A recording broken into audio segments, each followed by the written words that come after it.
নমস্কার বন্ধুরা, আজকে আমি তোমাদের একটা ইউনিক রেসিপি বানিয়ে দেখাবো। আজকে মঙ্গলবার, তো ভাবলাম নিরামিষের দিন কী রান্না করব। তো ছাদে কাপড় মেলতে গিয়ে দেখি আমাদের কুমড়ো গাছে অনেকগুলো ডগা হয়েছে। কুমড়ো গাছটা বেশ পাতায় ভরে আছে। তো ভাবলাম যে কুমড়ো শাকেরই একটা কিছু করি। তো কুমড়ো শাকের ঘন্ট চচ্চড়ি তো অনেক খেয়েছি, তো ভাবলাম কুমড়ো শাকের এবার ভর্তা বানিয়ে নিই। তো প্রথমে দেখো শাকগুলোকে আমি ভালোভাবে বেছে নিলাম। তারপরে একটা কড়াইতে আমি শাকগুলো দিয়ে দেবো, দিয়ে অল্প সামান্য একটু জল দিয়ে আমি ভাপিয়ে নেব।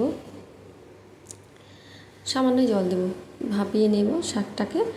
তারপর আমি কিছুক্ষণ পর নামিয়ে নেব।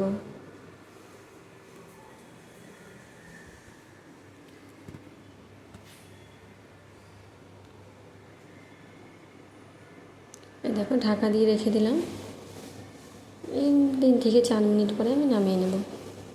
ঢাকনাটা খুলে নামিয়ে নেব শাকগুলো। দেখো জলটা যখন শুকিয়ে যাবে, দেখো জলটা শুকিয়ে গেছে। জলটা একদম শুকিয়ে যাবে, তখন আমি এটাকে নামাবো।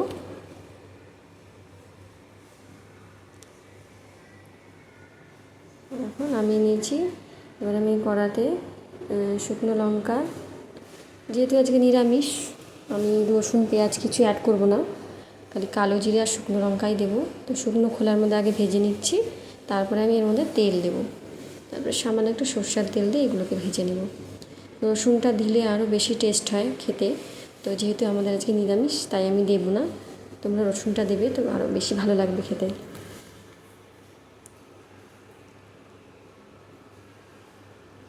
আমি একটু তেল দিয়ে দিচ্ছি।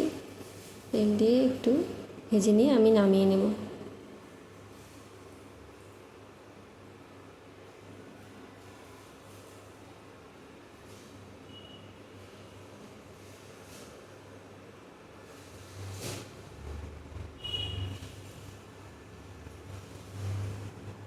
এবার আমি এগুলোকে নামিয়ে নিয়েছি। দেখো, তো বাটির মধ্যে নামিয়ে নিলে এবার এগুলোকে আমি শিলপাটার মধ্যে পিষে নেব।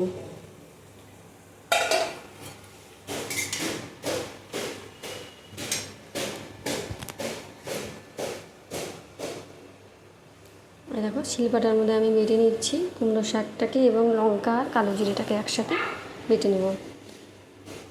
তারপর বেটে নেওয়ার পরে আমি এর মধ্যে একটু লবণ আর লবণ আর একটু সরষের তেল অ্যাড করব।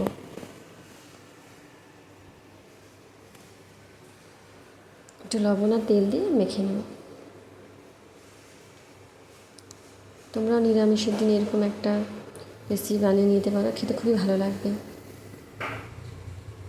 দেখো তৈরি হয়ে গেছে আমার কুমড়ো শাকের ভর্তা, কুমড়ো পাতার ভর্তা।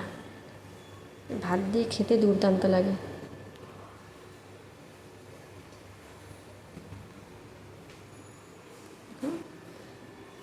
ভিডিওটি ভালো লাগলে অবশ্যই লাইক করো। আজকে শেষ করছি আমি আমার ব্লগটি। Tata, bye bye.